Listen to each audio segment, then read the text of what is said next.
Para aclarar términos nada más y para que la gente pueda entender, director, cuando hablamos de multidimensional, pobreza multidimensional, estamos hablando de varios aspectos relacionados con la pobreza.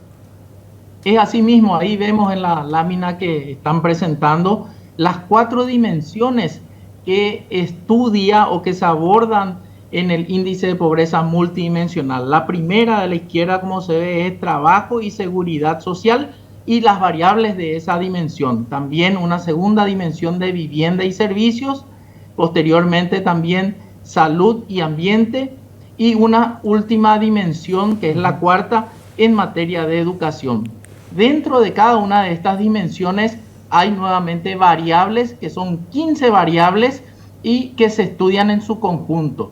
El objetivo de esta medida es servir como complemento a la medición de la pobreza monetaria, que nos dice que uno es pobre o no pobre según el nivel de ingresos para cubrir los costos de una canasta básica de alimentos. Esta medida es una medida Nobel en el Paraguay.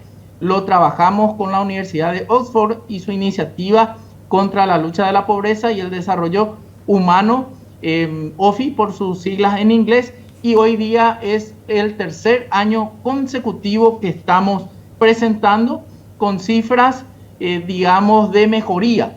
Es la medición de la pobreza, digamos, estructural, porque si uno logra tener un baño moderno o mejor acceso a la eliminación de basura, todo esto se mide acá, si hay o no una persona analfabeta en el hogar.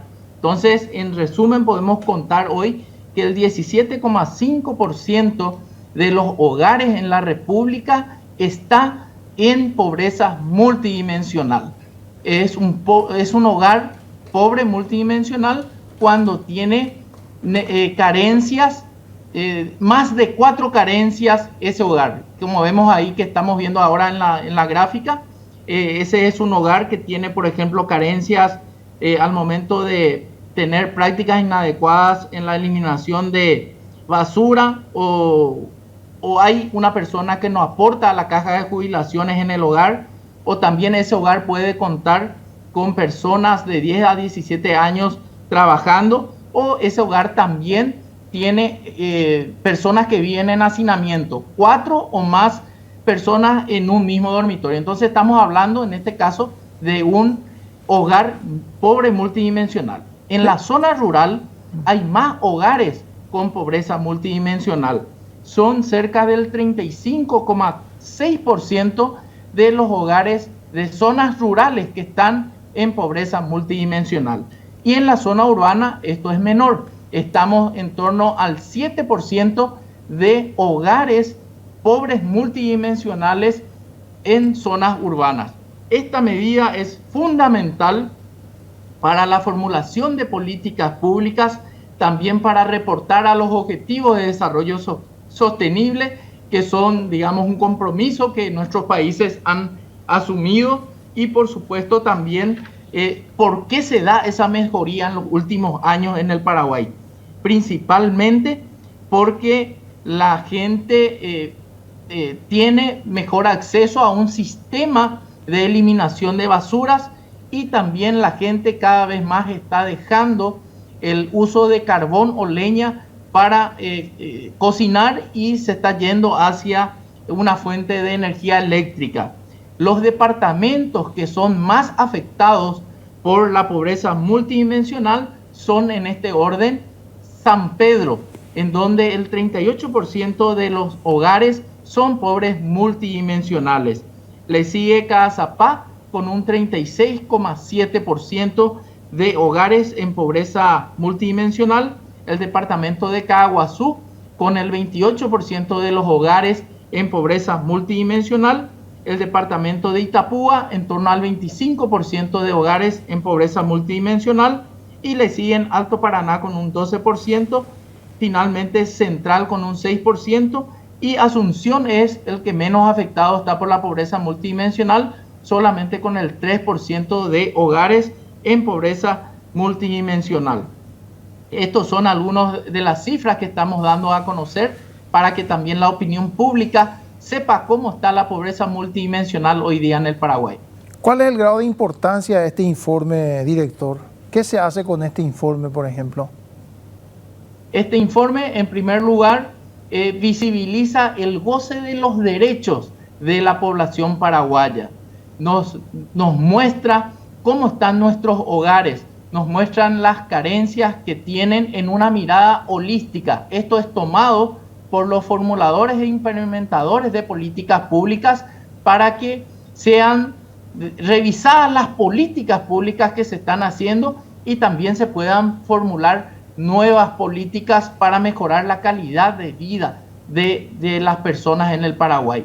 Igualmente, el Paraguay está mostrando una práctica de buena gobernanza en materia estadística, porque esto se disponibiliza a la opinión pública, se transparentan los datos y por supuesto estamos hablando también de un derecho que está en la Constitución Nacional, que es el derecho a estar informado sobre la calidad de vida de los habitantes.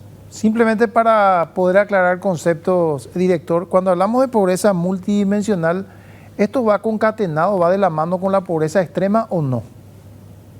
Cuando hablamos de pobreza extrema y pobreza total, estamos hablando de otra metodología que mide, que es la línea de la pobreza. Una persona es pobre extremo si es que no alcanza a cubrir los costos de una canasta básica de alimentos, si no tiene 11.000 guaraníes aproximadamente por día.